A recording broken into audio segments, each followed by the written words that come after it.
প্রিয় দর্শক, আপনাদের শুভেচ্ছা জানিয়ে হাতিল আজকের সংবাদপত্রের আজকের আয়োজনটি শুরু করছি। আমি মীর মাসরুর জামান।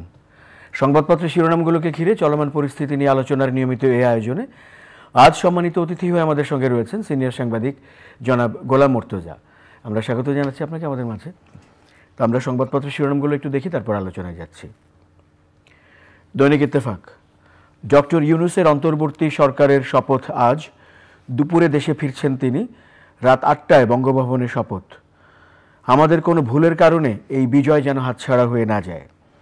ডক্টর ইউনূসকে বিমানবন্দরে অভ্যর্থনা জানাবেন সেনাপ্রধান। প্রতিশোধ প্রতিহিংসা নয়, আসুন শান্তির সমাজ গড়ি। বিএনপির জনসভায় ভিডিও বক্তৃতায় খালেদা জিয়া। মানবজমিন, অন্তর্বর্তী সরকারের শপথ আজ। সহিংসতায় জড়িতদের বিচারের আওতায় আনা হবে। পুলিশের সব ইউনিটকে ২৪ ঘন্টার মধ্যে যোগদানের নির্দেশ। সমকাল, অন্তর্বর্তীকালীন সরকারের মেয়াদ হবে কতদিন? ডক্টর ইউনূসের নেতৃত্বে শপথ আজ। সদস্য হতে পারেন ১৫ জন, তবে ২-১ জন বাড়তেও পারে। বদলি আতঙ্ক, ওএসডির ভয় সচিবালয়ে। চুক্তিভিত্তিক সব নিয়োগ বাতিলের উদ্যোগ। দাবি দাওয়া নিয়ে দপ্তরে দপ্তরে বঞ্চিতরা। ধ্বংস প্রতিহিংসা নয়, গড়তে হবে শান্তির সমাজ। ৬.৫ বছর পর বিএনপির সমাবেশে খালেদা জিয়ার বক্তব্য। জয় জয় দিন, এই মুহূর্তে ঢাকায় আমাদের হাতে কেউ আটক নেই, দাবি ডিজিএফআইয়ের। এইচএসসি পরীক্ষা আবারও স্থগিত। কালবেলা, সরকার শূন্যতা কাটছে আজ। ডক্টর ইউনূস দুপুরে ফিরছেন, রাতে শপথ। সরকার গঠনে নজর রাখছেন শিক্ষার্থীরা। দ্রুত নির্বাচন ও ক্ষমতা হস্তান্তর করতে হবে, বিএনপির সমাবেশে তারেক রহমান। খবরের কাগজ, প্রতিশোধ নয়, শান্তির সমাজ গড়ে তুলুন, খালেদা জিয়া। দৈনিক ইনকিলাব, আইন শৃঙ্খলা স্বাভাবিক করতে সেনাবাহিনী সর্বোচ্চ চেষ্টা করছে, ব্রিফিংয়ে সেনাপ্রধান। দৈনিক বাংলা, অন্তর্বর্তীকালীন সরকারের শপথ আজ। শ্রম আইনে দেওয়া দণ্ড বাতিল, খালাস পেলেন ডক্টর ইউনূস। কাশিমপুর কারাগারে বিদ্রোহ, ৬ বন্দী নিহত, পালিয়েছে ২০৯। আলোকিত বাংলাদেশ, আজ শপথ নিচ্ছে অন্তর্বর্তীকালীন সরকার, অন্যরকম বাংলাদেশ দেখল বিশ্ব। রাষ্ট্রপতির সঙ্গে নবনিযুক্ত আইজিপির সাক্ষাৎ। করতোয়া, শিগগিরই পরিস্থিতি নিয়ন্ত্রণ হবে, সেনাপ্রধান। আমরা শিরোনামগুলো দেখছিলাম দৈনিক সংবাদপত্রগুলোর। আজ প্রধান শিরোনাম হচ্ছে অন্তর্বর্তীকালীন সরকারের শপথ আজ, এবং এই সরকারের প্রধান বলে যার বিষয়ে সিদ্ধান্ত হয়েছে অধ্যাপক ডক্টর ইউনূস, তিনি আজই দুপুরে ঢাকায় ফিরবেন এবং তারপর রাতে শপথ নেবেন। এই প্রসঙ্গটি এসছে এবং এই বিষয়টিকে ঘিরে আরও কিছু অনুশিরোনাম রয়েছে আমাদের সামনে। ডক্টর মোহাম্মদ ইউনূস বাংলাদেশের একটা ক্রান্তিকালে দায়িত্ব নিতে যাচ্ছেন। যে সময়টাতে দায়িত্ব নিতে যাচ্ছেন সেই সময়টাতে দেশ অত্যন্ত অরাজকতাপূর্ণ একটা অবস্থার মধ্যে আছে। সেই অরাজকতাপূর্ণ অবস্থাটা তৈরি হয়েছে আমরা জানি, এক নাগারে ১৫ বছর দেশ শাসন করা আওয়ামী লীগ সরকার ছাত্র জনতার আন্দোলনের মুখে তাদের পতন হয়েছে। প্রধানমন্ত্রী শেখ হাসিনা পালিয়ে ভারতে চলে গেছেন। সেরকম একটা সময়ে যে শূন্যতা তৈরি হয়েছে এবং সেই শূন্যতা ৭২ ঘন্টা মতো প্রায় হতে চলল, দেশে একটা সরকারহীন অবস্থার মধ্যে আছে। সেই রকম একটা অবস্থার মধ্যে দেশের সব মানুষের চাওয়া যে কখন একটি অন্তর্বর্তীকালীন সরকার গঠিত হবে। এখন সেই অন্তর্বর্তীকালীন সরকার গঠনের ক্ষেত্রে দেরি হয়ে গেল। দেরি হয়ে যাওয়ার একটা বড় কারণ, দেরির মূল্যও আমাদের দিতে হচ্ছে। প্রথমত কথা, দেরি হওয়ার কারণ, ডক্টর মোহাম্মদ ইউনূস প্যারিসে গিয়েছিলেন অলিম্পিক কমিটির আমন্ত্রণে। এবারের অলিম্পিকটি হয়েছে সোশ্যাল বিজনেস অলিম্পিক। ডক্টর ইউনূসের যে সোশ্যাল বিজনেস, সেটাকে মূল থিম করে সেখানে তিনি বিশেষ অতিথি হিসেবে গিয়েছিলেন। সেটা অত্যন্ত মর্যাদা সম্পন্ন। পরবর্তীতে প্যারিসেই তার একটা চিকিৎসাজনিত কারণে ছোট একটা অপারেশন হয়েছে। সে কারণে তার আরও 2 দিন বাড়তি, যদিও তিনি খুব তাড়াতাড়ি চলে আসছিলেন, তার অগাস্টের শেষ দিকে আসার কথা ছিল সব প্রোগ্রাম শেষ করে, কিন্তু তিনি চলে আসছেন এখন। তো আজকে তিনি দুপুরে আসবেন সব কিছু ঠিক থাকলে, এবং রাতে শপথ নেবেন। এটা এই যে একটা শূন্যতা তৈরি হয়েছিল, সেই শূন্যতাটা পূরণ হবে, এবং শূন্যতাটা পূরণ হবার পরের প্রত্যাশা থাকবে একেবারে সেই মুহূর্ত থেকে দেশের আইন শৃঙ্খলা পরিস্থিতি স্বাভাবিক অবস্থায় আনার ক্ষেত্রে কঠোর থেকে কঠোর ভূমিকায় অবতীর্ণ হওয়া আইন শৃঙ্খলা রক্ষাকারী বাহিনীকে। এখানে ২-৩টি দায়িত্ব আছে। প্রথম দায়িত্বটি হচ্ছে বিশেষ করে পুলিশের সঙ্গে সাধারণ জনমানুষের যে সম্পর্কের অবনতি হয়েছে, ছাত্র জনতার সম্পর্কের যে অবনতি হয়েছে, পালিয়ে যাওয়া সরকারটি সবচেয়ে বেশি ব্যবহার করেছে পুলিশকে। এবারের আন্দোলনে তো বটেই, এর আগের আন্দোলনেও ব্যবহার করার কারণে আপনি লক্ষ্য করে দেখবেন যে এবারে যত গুলি হয়েছে তার অধিকাংশ গুলি করেছে পুলিশ, এবং পুলিশের গুলিতে সবচেয়ে বেশি মানুষ মারা গেছে। এবং পুলিশের সঙ্গে আওয়ামী লীগ, যুবলীগ, ছাত্রলীগের যে সন্ত্রাসীরা ছিল অস্ত্রধারী, তারা একসঙ্গে গুলি করেছে, সেই গুলিতে সবচেয়ে বেশি মানুষ মারা গেছে।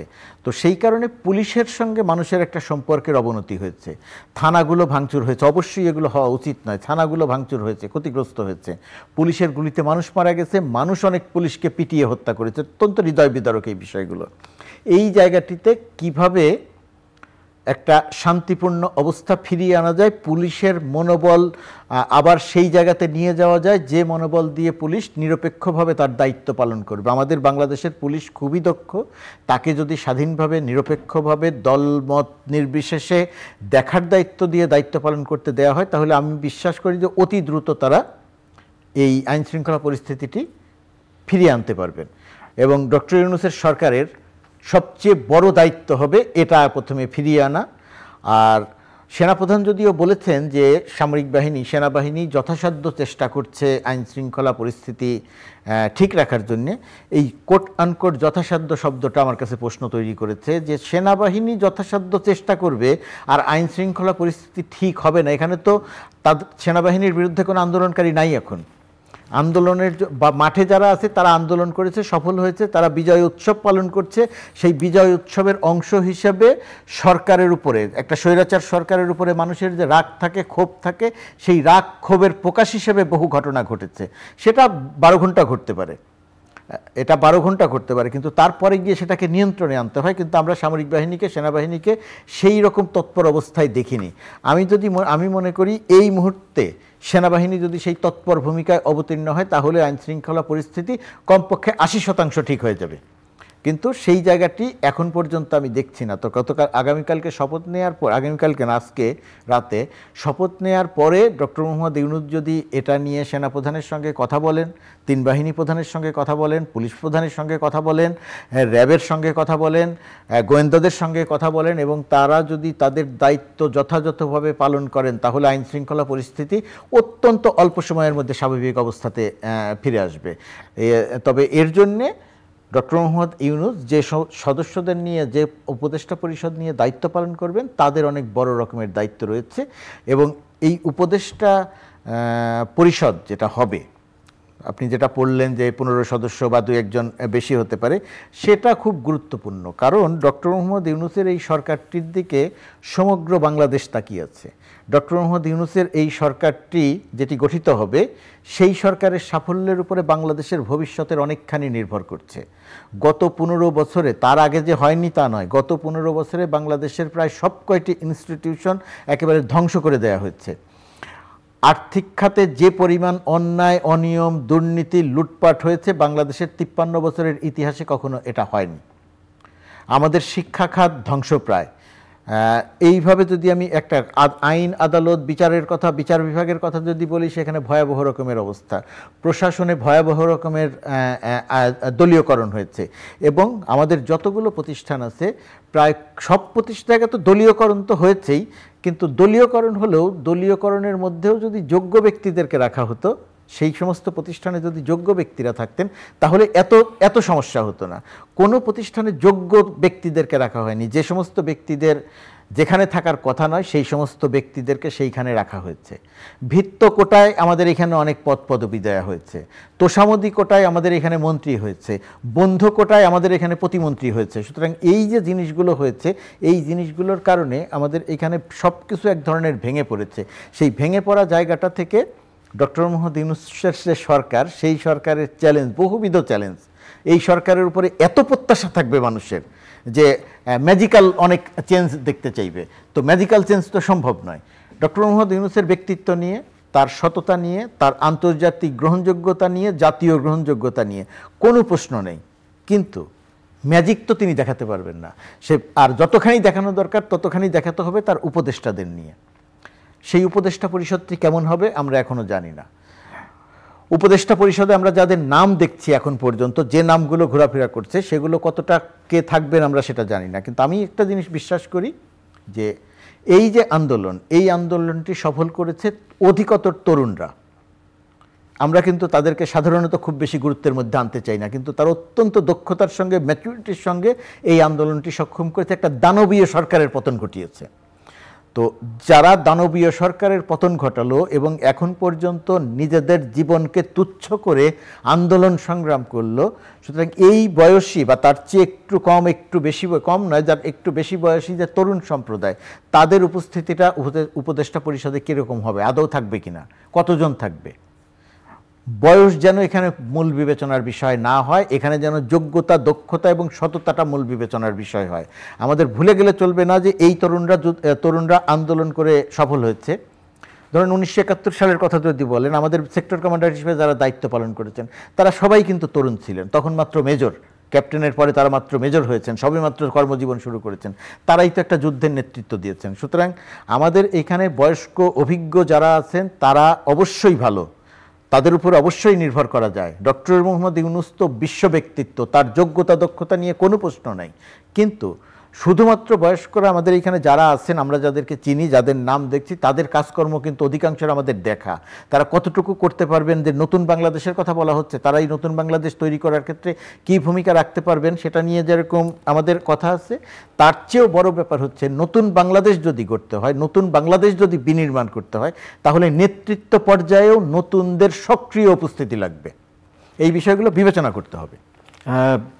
ডক্টর ইউনূসের আরেকটি বক্তব্য উদ্ধৃত করে সংবাদ শিরোনাম রয়েছে, সেটি হচ্ছে আমাদের কোনো ভুলে যাতে বিজয় হাতছাড়া হয়ে না যায়, আমাদের সামনে এটি রয়েছে, এবং আমাদের এখানকার যদি অশান্তি হয় তাহলে এটি প্রতিবেশী দেশেও ছড়াবে, এমন কথাও তিনি বলেছেন।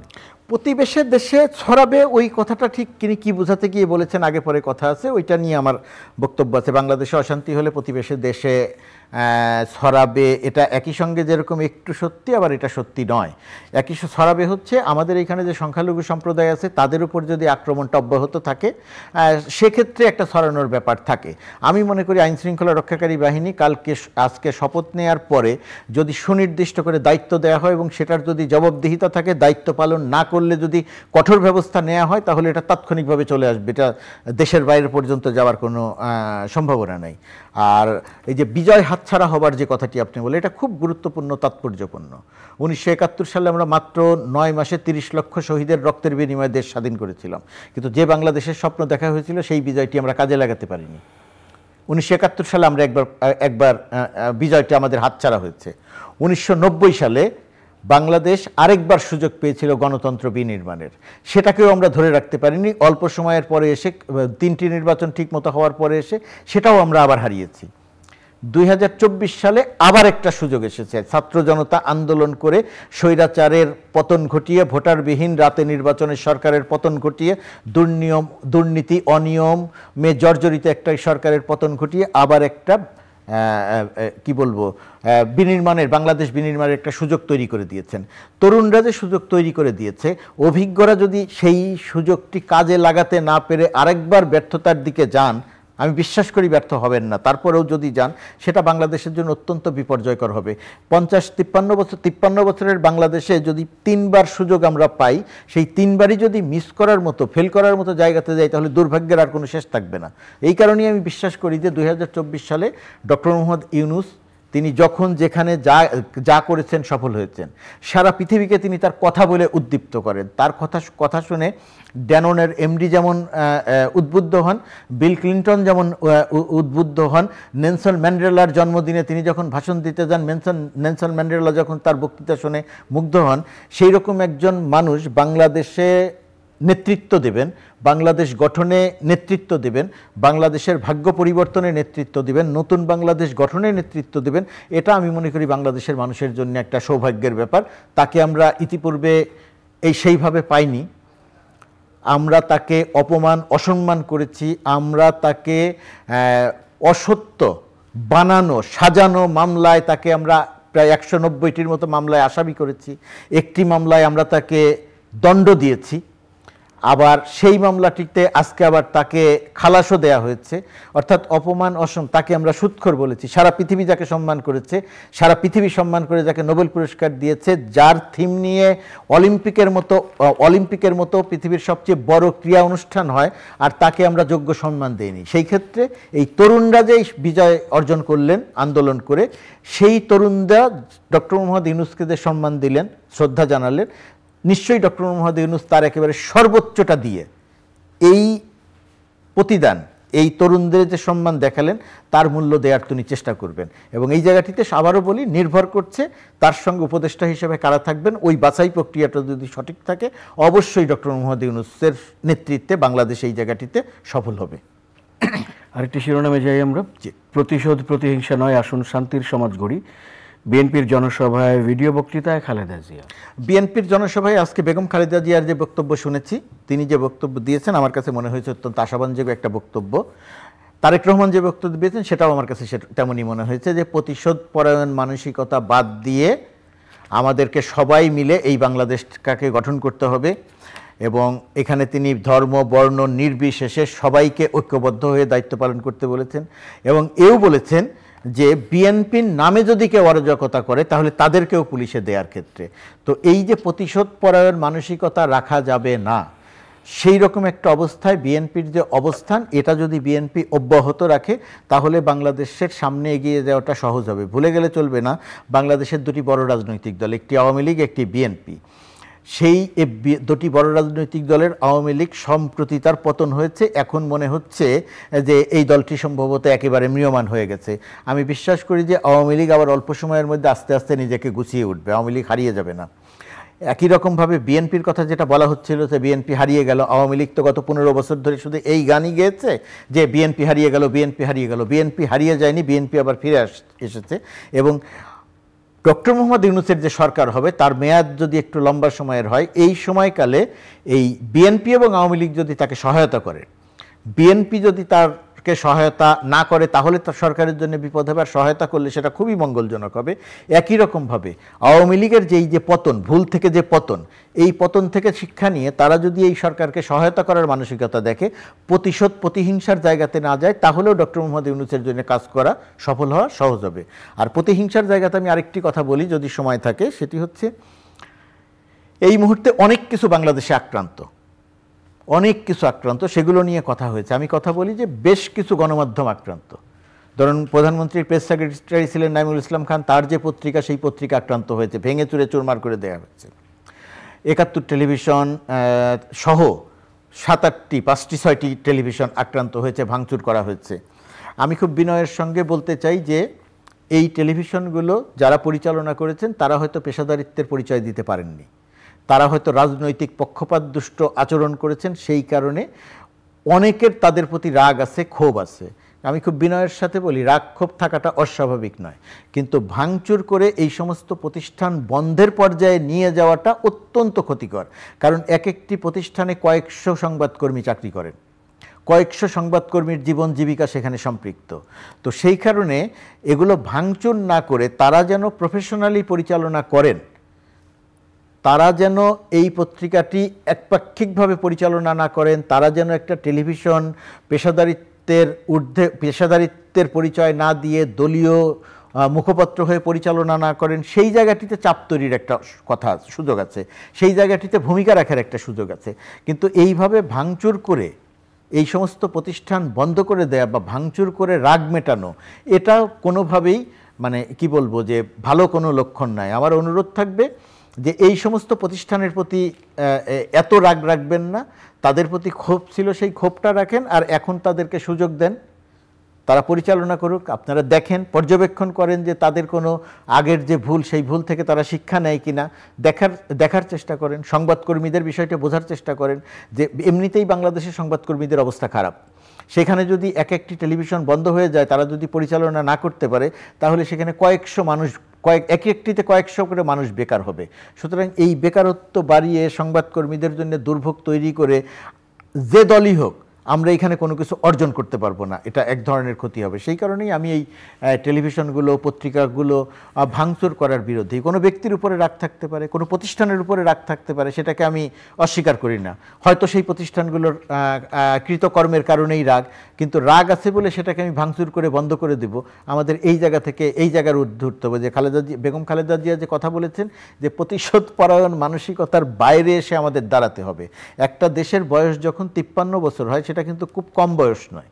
বহু দেশ আছে স্বাধীনতার 53 বছর পরে তৃতীয় বিশ্ব থেকে একেবারে প্রথম বিশ্ব হয়ে গেছে। সিঙ্গাপুর 1965 সালের জেলে পল্লী এখন প্রথম বিশ্বের দেশ। আমরা কথা বলার সময় বলি সিঙ্গাপুর হয়ে যাব, আমরা কথা বলার সময় মালয়েশিয়ার উদাহরণ দিব। আর আমরা যদি আমাদের কাজের ক্ষেত্রে এই রকম ধারা অব্যাহত রাখি, তাহলে তো এটা কোনোভাবেই আমাদের কথা আর কাজের সঙ্গে মিল পাওয়া গেল না। আর ভাঙা গড়ার ক্ষেত্রে আমি একটা কথা বলবো যে আমাদের পার্শ্ববর্তী দেশের মিডিয়া, সরকারের আচরণ, ভারতের সরকারের আচরণ একরকম খুবই মার্জিত আচরণ, ম্যাচিউর্ড আচরণ। আর গণমাধ্যমের আচরণ আমার কাছে মনে হয়েছে এক ধরনের বিভ্রান্তিকর আচরণ। তারা এক ধরনের বিভ্রান্তি ছড়াচ্ছেন গণমাধ্যম, ভারতীয় গণমাধ্যম, যে বাংলাদেশে শুধুমাত্র খালি ভাঙচুরি হচ্ছে, আইন শৃঙ্খলা পরিস্থিতির অবনতিই হচ্ছে। বাংলাদেশে যে ইতিবাচক বহু কিছু ঘটছে। এই স্কুলের বিশ্ববিদ্যালয়ের শিক্ষার্থীরা, কলেজের শিক্ষার্থীরা আন্দোলন করে একটা স্বৈরাচারের পতন ঘটালো। তারা রাস্তা পরিষ্কার করছে, রাস্তা ঝাড়ু দিচ্ছে, ট্রাফিকের দায়িত্ব পালন করছে, মানুষের পাশে গিয়ে দাঁড়াচ্ছে। এই সমস্ত ইতিবাচক ঘটনাও তো বাংলাদেশে ঘটছে। পাশাপাশি একটা স্বৈরাচারের পতনের পর অঘটনও কিছু ঘটছে, আইন শৃঙ্খলা পরিস্থিতির একটা অবনতিও হয়েছে, সেটাও আস্তে আস্তে ঠিক হয়ে আসবে। কিন্তু এটাই সব একেবারে ভয়াবহ আকার ধারণ করেছে, বা এই একটিমাত্র ঘটনাই বাংলাদেশে ঘটছে, আর কিছু ঘটছে না, কোনো ইতিবাচক ঘটনা নাই, শেখ হাসিনা সরকারের পতন হয়েছে বলে এই ঘটনাগুলো ঘটছে, এইভাবে যে দেখানোর চেষ্টা করা হচ্ছে, এই দেখানোটা ঠিক নয়। এই ক্ষেত্রে আমাদের বাংলাদেশের গণমাধ্যমের দায়িত্বশীল ভূমিকা, আরও দায়িত্বশীল ভূমিকা পালন করা দরকার। যে বাংলাদেশে শুধু ভাঙচুরের ঘটনাই ঘটছে না, পাশাপাশি ইতিবাচক বহু ঘটনা ঘটছে। আপনি আইন শৃঙ্খলা পরিস্থিতি নিয়ে কথা বলছেন, আমরা সেই সুবাদে আমরা জানিও যে পুলিশ সদস্যদের একটি বিষয় রয়েছে। পুলিশ সদস্যদের 24 ঘন্টার মধ্যে নিজ নিজ ইউনিটে যোগ দেওয়ার নির্দেশ নবনিযুক্ত আইজিপি। নবনিযুক্ত আইজিপি যে নির্দেশটি দিয়েছেন, আমি এই নির্দেশটিকে সাধুবাদ জানাই। কিন্তু নির্দেশটি যদি শুধুমাত্র নির্দেশ হয়, তাহলে এই জায়গাটিতে প্রশ্ন আছে। নবনিযুক্ত আইজিপির নিশ্চিত করতে হবে যে আর কোনো পুলিশের উপরে আক্রমণ হবে না। একই সঙ্গে বাংলাদেশের মানুষকেও বুঝতে হবে যে আর কোনো পুলিশের উপর আক্রমণ করা যাবে না। এই যে ট্রাফিক পুলিশ যে রাস্তায় নাই, কেন নাই? তারা ভয়ে যে তার উপর আক্রমণ হতে পারে। তাকে অভয় দিতে হবে যে আপনি আসেন, দায়িত্ব পালন করেন। যে থানাগুলো একেবারে ভাঙচুর করে আগুন দিয়ে জ্বালিয়ে পুড়িয়ে দেয়া হয়েছে, তো এখন পুলিশকে আমি দায়িত্ব পালন করতে বলছি, থানাগুলোতে দায়িত্ব পালন করতে বলছি, তাহলে ওই থানাগুলোকে আমি সংস্কার করেছি, পরিষ্কার পরিচ্ছন্ন করেছি? ওই থানাগুলোর এখন অবস্থা কী? পুলিশ যে জায়গাতে বসবে, যে জায়গাতে থাকবে, সেই জায়গাগুলোর অবস্থা কী? পুলিশ যদি মনের ভেতরে ভয় নিয়ে থাকে যে আমি থানার ভেতরে থাকলাম, আমাকে এসে পিটিয়ে মেরে ফেলতে পারে, তাহলে তো সেই পুলিশের কাছ থেকে আপনি দায়িত্ব আশা করতে পারেন না। আমরা পুলিশের কাজের সমালোচনা করি, আমরা পুলিশের কাজের সমালোচনা, খারাপ কাজের সমালোচনা ভবিষ্যতেও করব, গণমাধ্যমের এটা দায়িত্ব। কিন্তু সেই সমালোচনা করার অর্থ এই নয় যে জনগণ পুলিশের উপর আক্রমণ করবে, জনগণ পুলিশকে শত্রু মনে করবে। এ কথা ঠিক যে এই আন্দোলনে পুলিশের ভূমিকা অত্যন্ত নিন্দনীয় ছিল, পুলিশের ভূমিকা অত্যন্ত নিন্দনীয় ছিল। পুলিশ যেভাবে অকারণে গুলি করে মানুষ হত্যা করেছে, এই যে মানুষ হত্যা যে পুলিশ করেছে, মানুষ হত্যা করার নির্দেশ যে পুলিশ দিয়েছে, মানুষ হত্যা করার নির্দেশ যে রাজনৈতিক নেতৃত্ব দিয়েছেন, সেই রাজনৈতিক নেতৃত্ব, সেই পুলিশ কর্মকর্তাদের অবশ্যই বিচার হতে হবে, চিহ্নিত করতে হবে।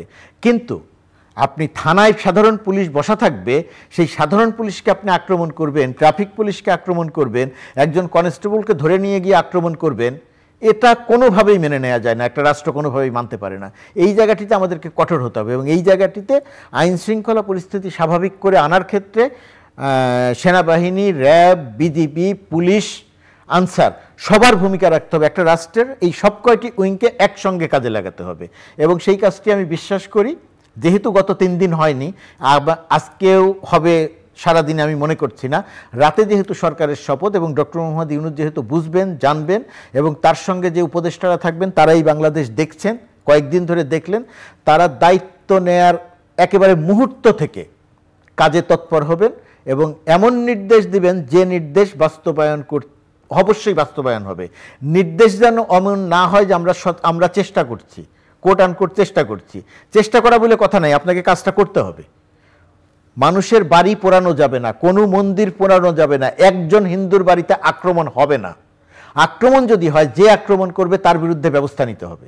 এটা যদি আমরা নিশ্চিত করতে পারি তাহলে অবশ্যই এটা হবে না। কিন্তু সেটা নিশ্চিত না করে আমরা যদি বলি যে হ্যাঁ আমরা চেষ্টা করছি, পারি নাই, এই কথা বলার কোনো সুযোগ রাখা যাবে না। সমগ্র বাহিনী চেষ্টা করবে আর পারবে না আগুন দেয়া নেভাতে, এটা কোনো কথা হতে পারে না। শিক্ষার্থীরা এখন এই সরকারের এই সমস্ত বাহিনীর বিরুদ্ধে কোনো আন্দোলন করছেন না, তারা এখন শান্ত, তারা এখন সহায়তা করছেন। সুতরাং এরা সহায়তা করবে। তাহলে আগুন কে দিচ্ছে? আগুন হ্যাঁ করছে রাজনৈতিক কর্মীরা দিতে পারে, তাহলে রাজনৈতিক কর্মীদের বিরুদ্ধে ব্যবস্থা নিতে হবে। আর দুর্বৃত্তরা দিতে পারে, দুর্বৃত্তদের বিরুদ্ধে কঠিন ব্যবস্থা নিতে হবে। সেটা যদি নেওয়া যায় তাহলে এটা নিয়ে, এই আইন শৃঙ্খলা পরিস্থিতি নিয়ে আমাদের এত বিপদে পড়ার, দেশের বাইরে আমাদের এত ভাবমূর্তি সংকটে পড়ার কোনো কারণ আছে বলে আমি অন্তত মনে করি না। আমরা কারাগারের একটি শিরোনাম দেখছিলাম, কাশিমপুর কারাগার থেকে 209 জন বন্দী পালিয়েছেন এবং 6 জন নিহত হয়েছে নিরাপত্তারক্ষীদের গুলিতে। আমার কাছে মনে হয়েছে এই কারাগারগুলো, ধরুন এখনও তো দেশে কারফিউ আছে, কারফিউ তো তুলে নেওয়া হয়নি, সেনাবাহিনীর তো থাকার সুযোগ ছিল। তাহলে কারাগার সহ যে গুরুত্বপূর্ণ স্থাপনাগুলো আছে, সেই গুরুত্বপূর্ণ স্থাপনাগুলো অবশ্যই সেনাবাহিনীর দায়িত্ব নিয়ে নিরাপত্তা নিশ্চিত করা দরকার ছিল। সেনাবাহিনীর কথা বলছি এই কারণে, যেহেতু পুলিশ বাহিনী একটা বিচ্ছিন্ন অবস্থার মধ্যে আছে এই কারণে। কিন্তু সেনাবাহিনী কেন এই দায়িত্বটি পালন করলো না সেইভাবে, এটা আমার কাছে একটা বিস্ময়কর প্রশ্ন। আমি নিশ্চিত করে বলতে পারি যে সেনাবাহিনীর ভেতরে যারা আছেন, যারা দেখছেন, তাদের মনেও এই প্রশ্ন আছে যে আমরা কেন এই দায়িত্বটি পালন করলাম না। সেনাবাহিনী যদি দায়িত্ব পালন করতো তাহলে বঙ্গবন্ধু মিউজিয়ামে এভাবে আগুন দিয়ে আমাদের স্মৃতি ঐতিহ্য, এটা তো শুধু আওয়ামী লীগের না, বঙ্গবন্ধু মিউজিয়াম তো শুধু আওয়ামী লীগের সম্পদ না, আওয়ামী লীগ সরকারের বিষয় না, এটা বাংলাদেশের মুক্তিযুদ্ধের, বাংলাদেশের জন্মের স্মৃতি। তো বাংলাদেশের জন্মের স্মৃতি কারা এভাবে ধ্বংস করে দিলেন? আমাদের গুরুত্বপূর্ণ প্রতিষ্ঠানগুলো কারা ধ্বংস করলেন? তো সেই জায়গাগুলোতে তো আমাদের সামরিক বাহিনীর, আমাদের সেনাবাহিনীর দায়িত্ব ছিল, তাদেরকে তো মাঠে আনা হয়েছিল। তো তারা, শেখ হাসিনা পালিয়ে গেলেন, শেখ হাসিনা পালিয়ে যাওয়ার সঙ্গে সঙ্গে তারা তাহলে রাস্তা থেকে চলে গেলেন কেন? সেই সময় তো সেনাবাহিনীর সঙ্গে আন্দোলনকারীদের এক ধরনের বন্ধুত্ব হয়েছে। আন্দোলনকারীরা মিছিল নিয়ে এগিয়ে এসেছে, সেনাবাহিনী তো তাদের উপর গুলি করেনি। সেনাবাহিনী তাদেরকে বোঝানোর চেষ্টা করেছে, ঠেকানোর চেষ্টা করেছে। জনস্রোত দেখে সেনাবাহিনী তাদেরকে ঠেকায়নি, তাদের উপরে গুলি করেনি, তাদের জন্য যাবার রাস্তা পরিষ্কার করে দিয়ে নিজেরা রাস্তার পাশে অবস্থান নিয়েছে। সেনাবাহিনীকে আমরা দেখেছি আন্দোলনকারীদের সঙ্গে হেসে কথা বলতে, আন্দোলনকারীদের সাথে হাত মেলাতে, আন্দোলনকারীরা যাতে বিক্ষুব্ধ না হয়, আন্দোলনকারীরা যাতে আক্রমণ না করে, সেইভাবে তাদেরকে আমরা কথা বলতে দেখেছি রাস্তায়। তো সেরকম একটা সৌহার্দ্যপূর্ণ পরিবেশ যেখানে সেনাবাহিনীর সঙ্গে আন্দোলনকারীদের থাকলো, তো সেই সেনাবাহিনী কেন আমাদের গুরুত্বপূর্ণ স্থাপনাগুলো পাশে দাঁড়ালো না, এই প্রশ্ন আমি অভিযুক্ত হয়তো করছি না, কিন্তু এই প্রশ্নটির আমি উত্তর পাচ্ছি না একজন সংবাদকর্মী হিসেবেও, আজও উত্তর পাচ্ছি না যে কেন আজও এরকম ঘটনা ঘটছে। আমি তাদেরকে দেখছি, তারা গাড়িতে করে ঘুরছেন। গতকালকে যখন মোহাম্মদপুর এলাকাতে ডাকাতির ঘটনা ঘটতে থাকে রাতের বেলায়, তখন সেই রাতের বেলায় সেনাবাহিনী সেখানে গেছে, সেখানে কয়েকজনকে ধরেছে। আমি ফেসবুকে পোস্ট দেখেছি, এতক্ষণ আতঙ্কের মধ্যে ছিলাম, সেনাবাহিনীর গাড়ি এসেছে, এখন আমরা নিরাপদ বোধ করছি, সেনাবাহিনীর গাড়ির সংখ্যা আরও বাড়া দরকার। এখন এই সেনাবাহিনী মানে কোন সেনাবাহিনী? এই সেনাবাহিনী তো পাকিস্তান সেনাবাহিনী না, বাংলাদেশের সেনাবাহিনী। এরা তো আমাদের পাশে দাঁড়াবে, জনগণের পাশে দাঁড়াবে, সেটাই তো প্রত্যাশিত। নিশ্চয়ই আমরা কালকে থেকেই সেই চিত্র দেখব। অনেক অনেক ধন্যবাদ জনাব গোলাম মুর্তজা আমাদেরকে সময় দেওয়ার জন্য। প্রিয় দর্শক, আপনাদেরও ধন্যবাদের সঙ্গে থাকার জন্য। চ্যানেল আইয়ের নিয়মিত আয়োজন হাতিল আজকের সংবাদপত্রের আজকের আয়োজনটি এই পর্যন্তই। ভালো থাকবেন সবাই, শুভরাত্রি।